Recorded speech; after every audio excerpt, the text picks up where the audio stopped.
We all have so much at heart, but I would like to make an introduction of Claudia and I and Sean Spencer. You're filmmakers and journalists, and you've created a documentary film called COVID, Tango, and the Lagom Way on your YouTube channel called Can Films. What is the idea behind using the metaphor tango to explain the COVID situation? Well, I am a tango lover, and we had got these tickets to Sweden before this all started, and we were going to dance tango and see some friends in Sweden. And really, it all just happened. The pandemic started, and we got the interview with Tegnell, and we found a tango class. And we, you know, when you're editing a film is when it all comes together. And I was lucky to be in Sweden with Sean, who is a fantastic photographer. And he filmed these beautiful shots of us dancing the tango on this rooftop on a sunset. And so I just thought, I have to use this. And so I started thinking, tick, tick, tick, tick. And that's the editing, the creative process, the poetic license, the leader-follower relationship, which is what I love about tango, because I always struggled, you know, you're brought up to be this feminist, liberated woman, but then you also have to concoct a relationship with a man. And the beauty of tango is that it devolves those roles of the leader and the follower. And I learned how you can be a creative follower. You can be fully creative in the follower role. And so I thought, oh, this has to do with this. We are not being allowed to be creative in our followership. Whenever I talk, I am blasted, and I'm being told that I'm being insensitive or a Trump supporter or whatever. So I'm not being a creative follower. I'm not being allowed to be a creative follower. So it kind of all, you know, how the creative mind puts two and two together, and you take poetic licenses and away you go. That was actually, sorry. So when you, sorry, Casper, go ahead. No, but it was one of the things I actually wanted to ask you about. I mean, the two of you, at a time when you've got these, you know, lockdowns and everything is shut down, which is the antithesis, of course, of creativity and spontaneity and everything that we connect with an artist. So I'd love to hear your take on that. That must be profoundly difficult circumstances for an artist to experience. Well, it's interesting how how Russia produced the most fantastic filmmakers during the times of censorship. I had not really been so motivated to make a film until this, because it made me angry, and anger fuels change, and it's really made me want to make it. I was so angry, I channeled the anger through making it. Because as I say in the film, I had stopped making films because I became a mother, and then you focus on your family and your children, and became a counselor, you know, something more laid back, did the occasional little film here and there. But so that was, for me, it fueled it. I don't know for you, Sean. Yeah, for me, well, my business basically, I've been a working journalist, photojournalist for 30 years, and lockdown just killed it. And if 20 years ago, well, 10 years ago, I would have been out doing shots of people wearing masks. I'd have been doing everything that the media are doing now to earn a living. So I'd have been out, I mean, we joke about it, but on the very first UK case of coronavirus was a Chinese couple in a hotel in York, 2 minutes away. And it was a Saturday. Now, 10 years ago, I'd have thought, wow, what an opportunity. I'd have gone onto the Shambles, the famous street in York, and I would have waited for a Chinese student or a parent to walk down. I'd have got a picture of somebody wearing a mask. I'd have sent it to all the national press, knowing that that would make every newspaper panic on the streets of York. And yet the reality would have been, I could have walked down that street 5, 6, 7 years ago and got Chinese students walking down the Shambles with masks. And that's how the media works. And I've been part of it for 30 years, earning a living, feeding the media what they want.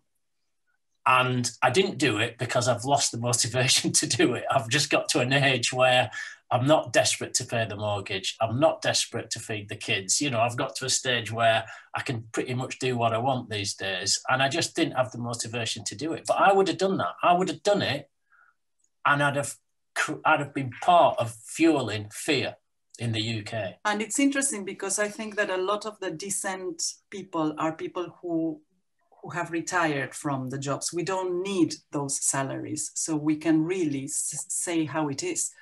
And those who are supporting the narrative depend on those salaries. I mean, I know doctors that talk like this. And I ask her, why are you talking like this? It's because they risk their salaries, you know, if they talk, if they speak their minds.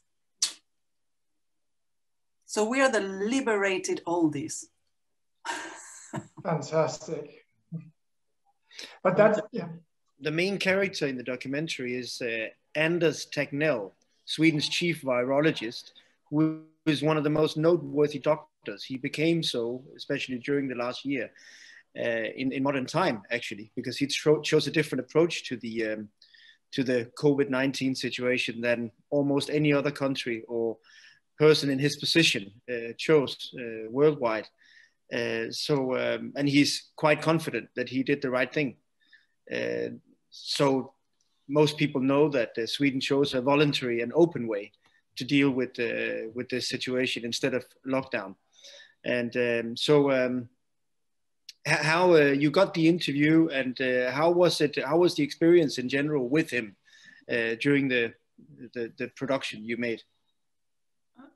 He's such a fresh person to meet. Like, he just very down to earth, you know, no hang-ups. As I say, nobody asked us what questions are you going to ask. It was full of young people asking questions. There was a queue. He was just answering everybody with the patience of a saint, answering time and again the same questions, because we are all asking the same questions, aren't we? Well, I think our questions were a little bit different. I mean, we had studied and thought about the questions that nobody else would ask, and we spent a lot of time when we decided to do this film, because remember, we set off already going to Sweden. Very last minute, Claudia packed a camera. I had my son's old iPhone 5 that I'd grabbed on the way out, and that's pretty, so we didn't even know we were going to have a film until we got back, really. But when we were there and decided to do it, we thought, right, if we're going to do it, we'll do it properly. And we spent 10 days there, and we spent a day going up to see Tegnell, didn't we? And we waited and waited, well, like you do in press conference. We thought if the interview is worth it, we will devote a couple of days of our holiday to interviewing people in Sweden. So we went to the press conference, and I've been through hundreds of press conferences, and we waited right to the very end. Claudia asked some questions live on Swedish TV that are in the film. And then we waited right to the end, and we were the very last. But well, that was fantastic, being the very last. And I think he did it on purpose to give us more time, because we were the last to interview him. And he allowed us. We were 15 minute, 20-minute interview with him before. Every now and then you had his assistant saying, "Okay, we finished," and he would make them eyes saying, "Let them ask more." And so we had like a good 20 minutes with him, and it was fantastic, because we thought, well, we have a proper documentary now. Let's devote 2 days to interviewing people. So we went to all the main spots and people tell us, oh, why did you not ask anti-Tegnell people questions? And to be honest, everybody we stopped on the street supported him, and we did not take the trouble to go and find an anti-Tegnell person, because they were really hard to come by. We didn't come by any. And already the mainstream media is doing a good job at being anti-Tegnell. So we didn't see the point of digging them out. We just thought, no, we're going to do a fresh kind of holiday, travel holiday diaries, which I think comes across. You know, we're not trying to say that we're any expert. We are just holiday makers, ex-filmmakers, meeting the man. And this is what the man is saying. At the beginning of the lockdowns in 2020, the Prime Minister of Denmark, Mette Frederiksen, repeated the words that we heard from Bill Gates quite a few times as well, that we will never come back to normal. And it always made me quite curious how she knew the conclusion already at that time. When do you think we can dance the tango again without masks? Where? When and there? Yeah, where I mean, because I think a lot of people would like an answer to that question. In Stockholm, probably now, but yeah, I don't know the answer to that question. I think in my personal opinion, I think when people get in touch with their inner power again and stand up to this, that's when we will be dancing tango again. When people say enough. I think it's up to us. And this is about internal locus of control. And this is another psychological concept. We can live our lives. All we can control in this life is me, my choices, my attitudes, my body. Then there is the partner, the family, the friends, and on an outer circle, you have the government, COVID. We can't control that. We can only control us. So when people get in touch with that internal locus of control, we'll be dancing tango again. But at the moment, people are operating from an external locus of control. When we live in an external locus of control, we are controlled by the government, by the neighbors who are watching us, by the people. There's a shift of locus of control that needs happening. Google it up. You're using the metaphor leader follower, based on the tango, the dance. Who is the leader and the follower currently, do you think? And what are our roles? How does the leadership role look today, currently, and how does the follower role, how is that today? Are you talking in the UK? Actually, or in Sweden? I would say, because interestingly, they are two very different. They are two very different styles of leadership and followership. But let's start with the UK, which is your. The leader follower style in UK is a totalitarian system where the orders are coming from above, and people have to obey, or they get fined, or they get blasted, or they get lifted from social media. So it's totally up-down. Sweden, a leader followership is a parallel, adult to adult. They trust their people and people trust them. It's give and take. It's elevating the individual to their own internal locus of control, of taking responsibility for their actions. So in Sweden, it's healthy, and in UK, it's completely unhealthy. Things have changed in Sweden, though, from what we can gather, and the support for Tegnell when we went was high, 80-odd%, 85%. It's now down to just over 50%, I think. And I personally see it as they've been quite proud of the way they've been doing it. They consider the rest of, I mean, Tegnell said the rest of the world is conducting a social experiment, because Sweden was, you know, they were said, you're conducting a social experiment. He said, no, the rest of the world is conducting a social experiment. We're doing what we've always done and what the plan was. We're the ones who are going ahead with it. But I think now they're going back into that fear. They seem to be, a lot of the population has gone into fear. And now they're starting to panic. And it's interesting because we've not had much since we sent them the film. We sent them the trailer to Tegnell's office. They loved it. There's a Swedish site. They loved it. And since we've done the film and sent it to them, we've had no response whatsoever. So I don't know. But as it says in the film, in the final slide, that on the 8th of January of 2021, the Swedish government changed the parliamentary statutory power law, whereby the government can start interfering with the public health agency. So our film is a slice of the public health agency doing what the science dictated. As of 2021, the government, the politics have started getting involved. So for whatever reasons that I don't know. I don't know if you guys know what's behind all this. But what Tegnell did is there in the film for all to see. He had half the excess death rate that we had here in the UK in a leader-follower relationship that was functional. As of 2021, they changed the law, the government's getting involved, putting pressure to comply with all these bizarre totalitarian rules. Yeah, that was going to be my next question, how Sweden, I think that could be useful for a lot of people who are not familiar. I mean, I think everybody understands that Sweden has had a different approach, but I think this is very important that it's always, when it comes to national health, they've had a very strong, independent, autonomous in Tegnell and previously also, which was always meant to be objective and based on science. And politics was secondary in this equation, whereas what we've witnessed everywhere else is a singular political intervention, if you like, not necessarily based on law, never really open to discussing the science behind it, always based on assumptions.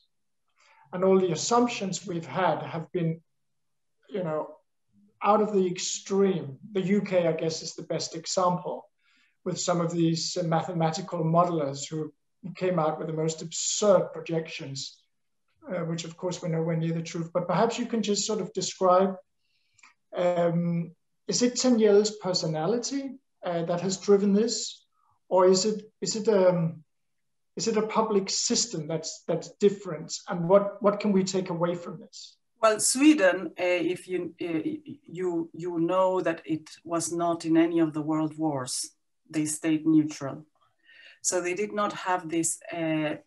When you're in a world war, the government has to you have martial law, and everybody has to do as they are told.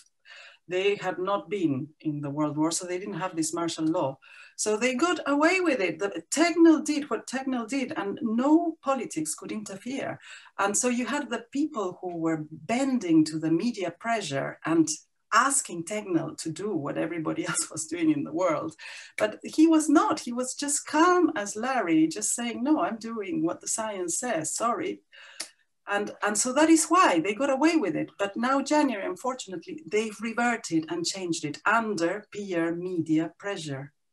And this is where I feel, it's like for a whole year, I kept saying to Sean, either they are stupid or this is sinister, you know, because really this is either silly, you know, that a virus of 99.3% recovery rate is producing all this, or there is an underlying reason, isn't there?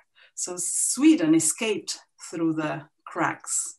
But going back to your question, I think it was a combination of the two. It's the people who've grown, you know, they've not, I don't think they've been in 350 years that they've had this in the constitution about the public health body are in control of public health, which kind of makes sense to keep politics out of it. So I think that played a big part, and I think Tegnell's character played a huge part as well, and his team. I mean, he's the front man, but as he said, he's got a huge team, and they all support him. So I think it's a combination how Sweden managed to pull it off, really, and just not get involved with the rest of Europe into this, as we called it, a panicdemic. Panicdemic, yeah, that's good. In your movie, you mentioned that the world is made of atoms, but humans are mostly made of stories. The question is which story you want to believe as a human being. Which different stories did you elaborate on in the movie? Different stories or narratives that you can believe in? Well, as I say in the documentary, my favorite one is that this was to make a better world, a greener world that stops pollution, and that we're going to have electric cars, and that this was a stop of all the excesses, that COVID came to combat excess. You know, it's a virus that destroys excess. That would be my favorite theory, but the evidence seems to show that the likes of Amazon, Google are just growing excessively, and the small, medium enterprises were all going bust. So that didn't seem to add up. But that was my favorite theory. I think that the story of the survival of the fittest has accompanied or justified a lot of excess in the Industrial Revolution, right? If you think Darwin was sent to prove the veracity of the Bible on that ship down to Patagonia, and instead he found dinosaur bones and came back with a theory of evolution, which was grabbed by social Darwinism to justify the capitalist excesses that for hundreds of years have happened since, leading to the crisis we have now. So I thought, well, is this survival of the weakest now? Have we gone to the other extreme, you know, to do a U-turn? But interestingly, if you, in counseling, we do genograms, and you go back a couple of generations to understand the rut you're in. So you could track this back to survival of the fittest, and now we are extremely reacting with survival of the weakest. So we stop the whole society so that the elderly are protected, right? And usually in counseling, we work towards a happy medium, lagom, yeah, because extremes are bad, yeah? Stopping the entire society to protect the vulnerable is just not the solution, you know, and this is why you have all these worthy, woke people telling you, oh, you have no heart because you are against this. No, this is a reaction. We are not responding, we are reacting. Every event has a consequence. Mm. You know, it's the cause and effect, and particularly in complex systems like a human society, if you do a singular intervention, it has very dramatic consequences. And we all know, and again, referencing economics, biology, nature, we know this from the intensification of farming, for example. If you resist or suppress variety, multiplicity, and this goes for democracy and science as well, as we were talking about before, you end up with a very distorted result, which has very, very little likelihood of surviving, and it becomes very unhealthy. The resilience basically disappears. I mean, that's why we normally always are open to questioning things. I find it so striking, your story about Tegnell. You just turned up, you reacted out of a need, you turned up, and because he's so confident and doesn't have an agenda, he's happy to, and this is what it sounds like to me, this is what I hear, he's happy to take all the questions because he's got nothing he needs to disguise. So he doesn't need, like every other government, a pre-controlled PR apparatus that protects them with, you know, predefined questions that has to be authorized, and everyone just sitting obeying like little good Boy Scouts. Not that there's nothing wrong with Boy Scouts, but I'm just using an analogy, which may not be the appropriate one, but you know what I mean. That says it all.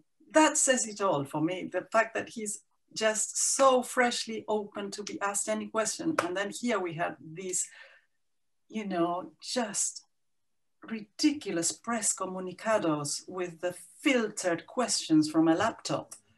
No questions asked, you know, just for a year we've had to put up with it. Oh God.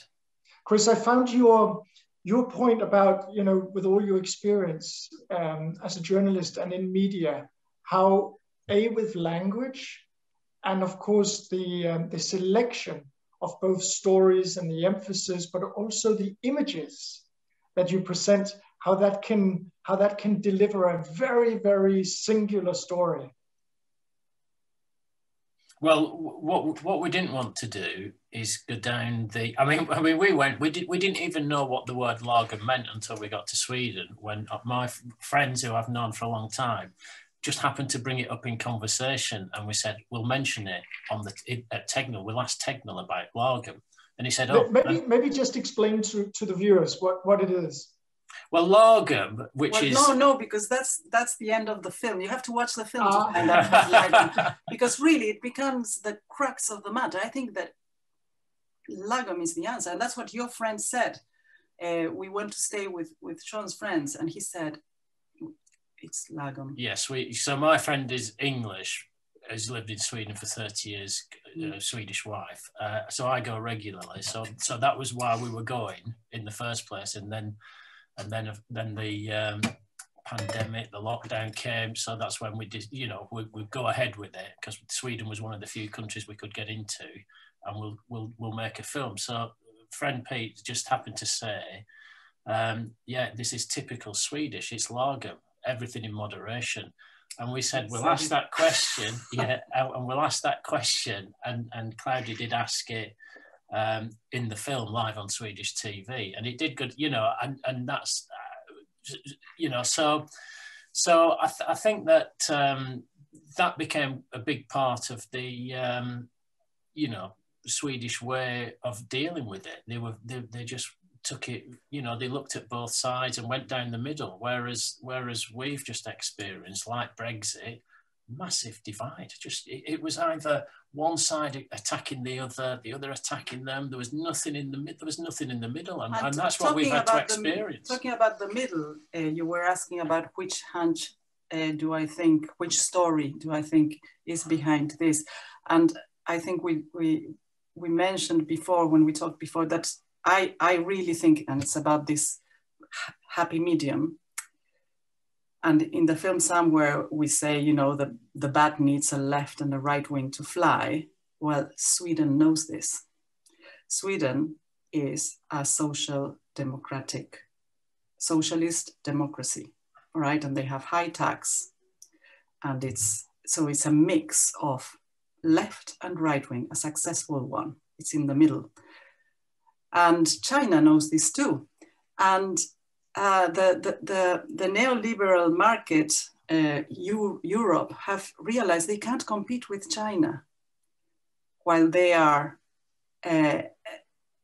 completely one way, because we're doing one step forward, two steps back, while they are just going with no debate, which is a bit of a shame, but I think they've decided they need a totalitarian state to be able to compete more with China. And I wonder if this is why we've lost all our liberties. I wonder if this is the hunch of what's happened. And I actually saw it on Newsnight the other night. A writer of Surveillance Capitalists was saying it, that China has successfully managed the digital media, and we haven't yet to work for our economic ends. Oh, and that was on Newsnight, BBC. So it's like the conspiracy theories becoming the news after a year. So yeah, we were debating with Sean whether to do a piece about it, because I was so shocked to see it on BBC News.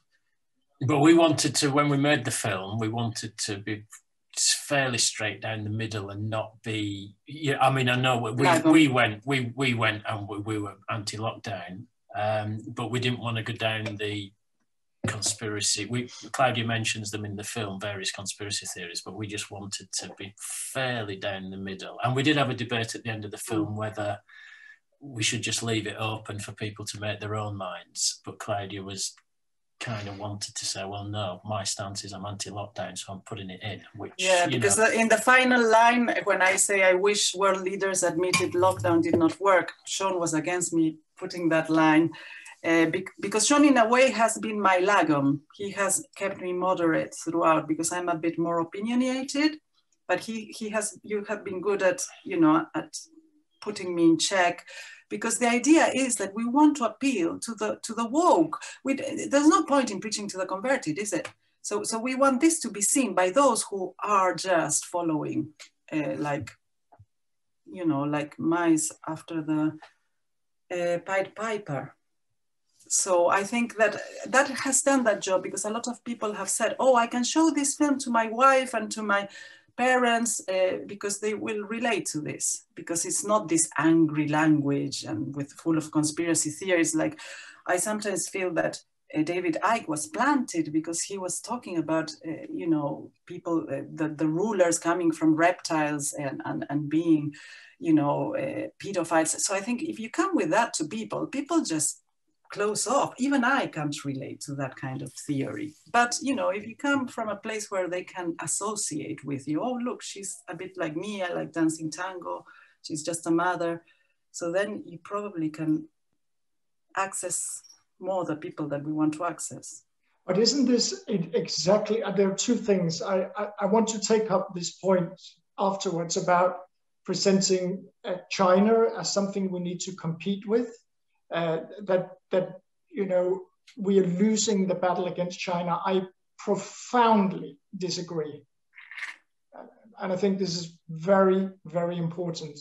I think that's part of the whole, let's call it discourse, that we are being fed in order to then later justify inviting similar governance domestically into our lives. And I think it's very insidious. I think it's very dangerous. And I think it's deeply misdirected and wrong.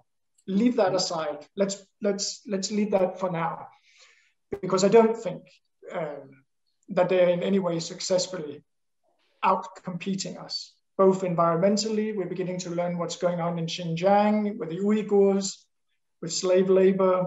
I mean, you have a social credit system digitized, which means that you get a score, like you get akin to getting likes on Facebook, which means that once you're building up a certain amount of these negative ones, you suddenly find yourself unable to take a loan out, to buy a house, to rent an apartment, to go shopping, to travel abroad. Once these, does this sound familiar, by the way? What are we moving towards with the lockdowns and the vaccines and the mask? It sounds as if there is a degree of paralyzation, no? Okay, let's take this forward. Once you get caught in this system, this is vis-a-vis your point about they successfully implemented a digitized monitoring for the sake of health. I want to say a swear word now, which I'm going to abstain from because this is being recorded, but that's such baloney. What they're doing is they're creating a digitized surveillance system that puts you into some degree of absolute compliance with everything that's being dictated by whoever runs the algorithms and the values that those algorithms are supposed to be judging, monitoring, etc., censoring, and so on and so forth. Again, sounds a little bit familiar, doesn't it? Now, once you are exposed to this, let's say you are a rebel, you're a pirate, you're a freedom fighter. Like us. Exactly. But once you now find yourself closed off from shopping, traveling, etc., the tracing system even tells the authorities who's been close to you, who's been in proximity with you, who have you been texting with. Now they begin to get a degree of the credit score with which you're affected, so they stop contacting you. And do you see the spiral that's going on now? Very, very quickly within this development, do you choose to just comply, to get your life back? And so they've got you by the proverbials. No? So this is what I fear at an extreme level. This may not be the intention, but radical things I don't think necessarily happen in a sort of conspiratorial, intentional force or whatever, but it unfolds over time. And once the power shifts in a certain direction, it starts strengthening and it becomes a snowball effect. This is actually one of the one of the ways you have something called functionalism within integration theory that describes the evolution of the European Union. You know, you start in one place and then it snowballs. It builds as it grows. And eventually it becomes so big that it's either very hard to stop, or the damage of stopping it means that everything collapses. Anyway, so that was this point about, but on a more positive note, I want to just go right back to the beginning, which I thought was so beautiful. Your motivation and inspiration for doing this. So at a time when it seems like the arts are being challenged and it's all so depressing, actually out of that, you see that as a seed to creating. And so with that, I want to ask you, what's next? Well, what's next? We are debating that, aren't we? Yeah, we have had a few approaches to do things, but you know, we want to keep our independence, and we don't even know if we're going to do anything else, you know. So we're just going to wait and see to get inspired, you know. So we're in a position where we don't really need to do it for the money. We just, so people have approached us to do things, but I think, I don't know, maybe. I think that anger fueled this, anger and frustration. And now, because a lot of work went into it, it was like 4 months the editing processes, and also this thing of trying to keep it balanced and make sure you're not kind of, and now it's like rest and make sure that it gets seen by as many people as possible. I think that's where the energy has to be now. It's also, these interviews are good because, you know, we can touch upon other stuff that can, you know, then the knowledge spreads further. So I wouldn't be in a hurry of making it. We are tempted sometimes, and we say, oh, we need to do, and people say you need to do part 2 in Sweden, and what's happened now that the government got involved, and etc. And then another part says, okay, well, we've done this, let's grow this pot, let's get this seen and debated and talked about, and wake the woke, so to speak. Let it wake the woke. Yeah. Just a detail, I would definitely have to challenge the use of the term conspiracy in mainstream media, because it is nothing but opposition. It's very wrong to categorize any kind of opposition or opposing point of view. We've made it one of our main points in Free Observer that we are focusing on the opposite point of view. We are giving space for the opposite point of view, both ways. But since the opposite point of views, not represented by the mainstream, are becoming more important, that's mainly where we focus, but the other point of view is more than welcome as well. I just wanted to comment on that term, because I feel that every time that term is used, people seem to freeze a bit. It's kind of a... And that is the damage done by the damage done. There was a lot of damage done to the opposition by associating us with the reptilians and pedophiles. That you know, you can't take somebody seriously, and the whole opposition was represented by that very loud voice, which now, thank God, has kind of gone down, and so now reason is kind of coming up again. Yeah, so for, you know, Great Barrington Declaration, full of genuine scientists and doctors who signed this petition. We signed it, and they were just taken apart by the mainstream media for being conspiracy theories. I mean, we have a term now where somebody calls us a conspiracy theory, or that term is, we call them complicity theorists. You know, so bounce it back at them. Oh, you're a complicity theorist.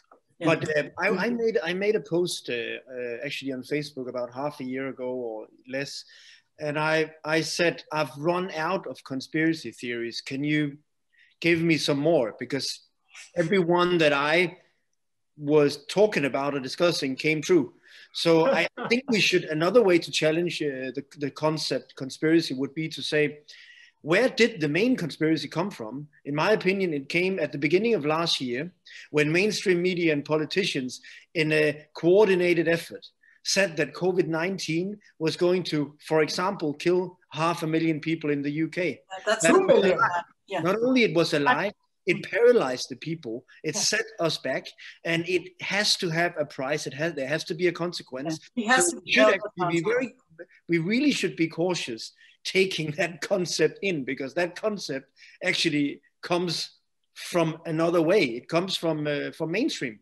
That's what the amazing thing is that I would say the way I see it. They're still interviewing that man. They are still consulting him for every step of the way. Yeah. And the other amazing thing is that if you talk to our Guardian reading friends, they still support him, and they say, "Oh, if it hadn't been for lockdown, we would have had 500,000 deaths." When you say him, you mean Boris Johnson? No, Neil Ferguson. Neil Ferguson. Yeah, Imperial College. He is still. You turn the BBC on, and he's on it every day. And I've yet to hear him say anything that they're describing as. They describe him. Oh, we've got the expert Neil Ferguson, and he just comes on. And there's nothing about what he's saying. He's just, for me, he's just a self-publicist, and they are giving him so much publicity, and he has a history of getting things wrong. I mean, this isn't the first thing he's got wrong with his data. He's got a string of things wrong over the years. Do you think that's because he's just a really bad scientist? Well, yeah. I think it's because he's paid and financed by Bill and Melinda Gates Foundation. Yeah. I mean, that's a pretty good question. How bad can you be? Yeah, well, exactly. Yeah, true. I think that there is no group of people behind anything. For me, it's just the perfect storm. There are just so many people involved who have jumped on this bandwagon. You know, and scientists who are into data, who are being funded by Bill Gates, etc., is one of them. You know, I mean, here in the UK, the teaching union, they've been fighting for such a long time to get better rates of pay, etc., for teachers. This is and now they're holding Boris Johnson to account. You know, they're saying, well, we can't teach. And then the economy collapses. And that's what happened right at the start. Boris Johnson said, right, we need to go. They were following, Chris Whitty and Boris Johnson were following Sweden, the guidelines from the WHO. And we were going down we've got to keep society open. And the teaching union in this country said, well, we can't teach because it's too dangerous. And then they said, well, you'll have to. Well, what happens if we get a cough? Well, you'll have to isolate. Well, all the teachers just went off sick, and the schools had to shut. And they're doing it again now. The schools in the UK are supposed to be going back on the 8th of March, and the teaching unions are already taking the government on, and it's going to be a huge battle. So you've got a string of other people, climate control. Everybody's jumped on it, and for me, it's just a perfect storm of lots of self-interest from different organisations. Another I think important point is that. We've been very much separated from each other nation-wise in the world. We haven't been able to follow what's going on in other countries. So we made it a point that we are becoming the biggest international media in our home country. And it's actually quite easy. Why? We don't have any competitors. Anyone can do that. There are no competitors, because when one of the big TV stations in Denmark, when they interview a person in Washington or wherever about local circumstances, they interview one of their own journalists speaking our own language, which is Danish, for 5 million people, right? So why don't we talk with local people in England like we're doing right now? Why don't we talk with local people in Australia or wherever it is in the world? Why don't they do that in mainstream media? It's the most simple and obvious thing to do. And it's much more authentic, and it's much more direct. And anyone would then get an insight into how is the circumstances actually in the UK. If we're not our own journalist, our own mainstream journalist standing in London, saying what he has to say. Well, one of the reasons that we did this film is because the myths about Sweden in this country, or the headline writers, you know, talking about Sweden, about the deaths, etc. And yet, most of the deaths, the vast majority of deaths were in care home, and Sweden does not control care homes. They're private. They were privatized a long time ago. So Tegnell, even though he accepted that him and his team made a mistake with care homes, they don't actually control care homes. They're privatized. It was not their job. But of course, the headlines show everybody you speak to, oh, Sweden, they're in lockdown. No, they're not. They've introduced a law that could put them into lockdown, but they're not in lockdown. But look at the deaths. No, look at the deaths. They're like something like 23rd in the list of European deaths at the moment, with no lockdown and with no massive collapse of their economy. Yeah, it's a very important point, because it's the card that everybody throws, and I wanted to get at this. And it took a year for one of the Danish broadsheets to actually take this topic up and start investigating it. So it's a newspaper called Weekendavisen. For Germans, it's a bit like Die Zeit, but it's more sort of slightly right of center. But I think it's fair to say it's the most intellectual. It's the one with the highest intellectual standards. It's only a weekly paper. Now, one of the main journalists started looking into this excess death in Sweden that everybody has been running around using as the scaremongering for doing a permanent lockdown from here till eternity. And it turned out that the deaths, the excess deaths, were all concentrated right at the beginning of when this pandemic broke out. And it was concentrated in very few care homes where the patients or the elderly were very, very poorly looked after. And what it did was it revealed actually a different issue, which is a country that has previously considered itself so morally esteemed. I think we've had the same, it's been the same in Germany and in Denmark as well. There's been some revelations that actually the conditions were very, very poor. Now, the last point relating to these excess deaths were not just that in terms of hygiene and caretaking and food, very basic things that we know keep us healthy and alive. It doesn't take a medical degree to know these things. But what they did at the beginning, because they had very little knowledge about how to deal with it and they wanted to react very quickly, is they gave them morphine. Or a new product that's equivalent to morphine. Of course, it's not morphine as we used to know during the First World War. And this is arguably the worst thing you can get a patient with any kind of respiratory sickness. So they died. I mean, these were people with chronic illness, as we all know. They had chronic illnesses, so it was comorbidity. You can't say it was COVID that killed them. In fact, it turned out it was probably the treatment. Now, of course, vis-a-vis another documentary we're doing, we know that there is hydrochloroquine and all sorts of other treatments. We know how to deal with this, even with the exposed and the elderly. So Tegnell's point was the right one. And this fear-mongering that people are dropping dead in the streets in Sweden because you didn't lock them down is of course complete baloney. But again, this is what journalism was meant to do. Find out the circumstances behind the events, investigate, write about it, put it into context, and always have the most important factor that needs to be applied at all times in a democracy, and it's proportionality. Because in a democracy, you're always going to be taking decisions that favor one part over another, which is why you have to balance things. Lagom.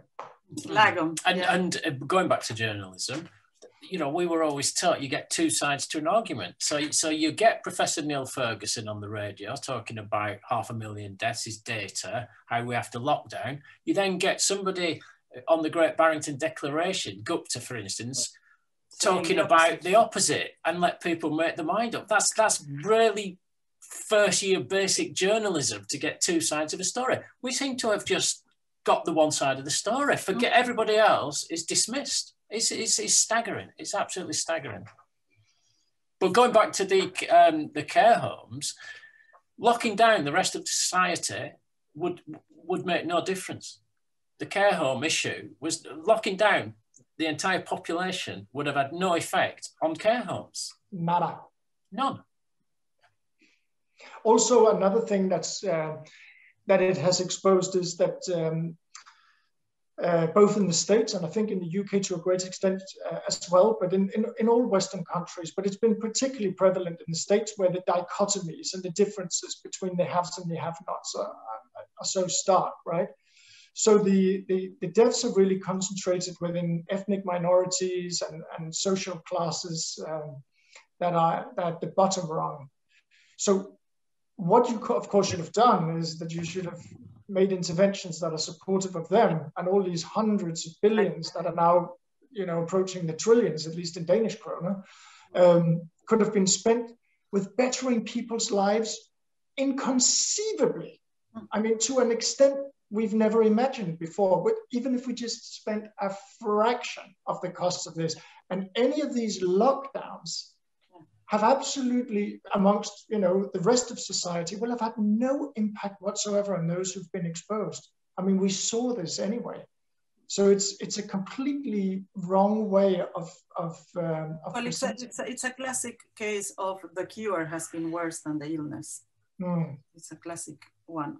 And if anything, they have triggered those communities into dying by locking them into their flats.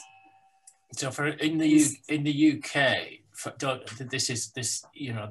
the UK, Brexit was, for me, it was a class divide. The working class predominantly voted to remain, and the middle class voted. So the working class voted to get out of Europe, to leave, Brexiteers, and the middle class predominantly voted to remain. And there are reasons for that, you know.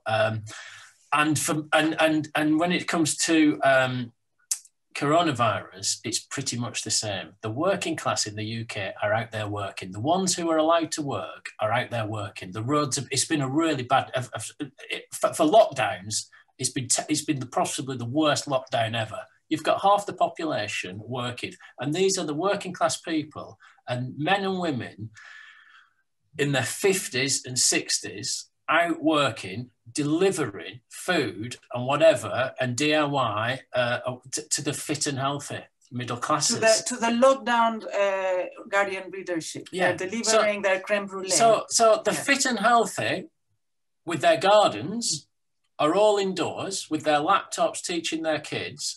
The working class are out there serving them, and then these same middle class people are shocked when, oh, men and women in their 50s, particularly from ethnic minorities, are dying. Why is that? Well, it's because they are out there working and you're at home. It's really, I mean, and they'd be dying of flu if it was a normal, you know, and for me, I get really angry about it. I just, we probably have a different class system to Scandinavia. I mean, ours is really, you know, it's still working class, it's still middle class, you know, and the gulf between the two cultures is still huge. Yeah, I would say that still exists definitely in Scandinavia, maybe more than you think. But of course, we are known for the Scandinavian welfare state model. We have other issues, such as it's a challenge when 2/3 of the population work for the public sector. Because then it means, where is democracy? These people are secured in a situation like this. So the only people that you can actually trust will have a critical point of view is mainly people who are, you know, small independent entrepreneurs. Yeah, so that's a different divide, basically, you know. Yeah, I mean, but we have the same, and we have what I just mentioned. So we have both. Yeah, I mean, there's a lot of people. It's very easy to become and you can understand it, being a pro-lockdowner if you're on full pay, sat at home, not working, you know. And most of the population of this country have been bought off, and you've got the minority who have got very little income or no income, but they don't have a voice. So that was a lot of interesting reflections and perspectives. Do we have any very important thing that we should touch upon at the end here, do you think? You've published the documentary film COVID, Tango and the Lagom Way on your YouTube channel, Can Films, which you can find in the description below. Anything else you would like to comment on in regards to this recently published documentary film? Well, I think that let's spread it like dandelion seeds around the world to wake the woke. You have a way with words. Poetic license. Thank you.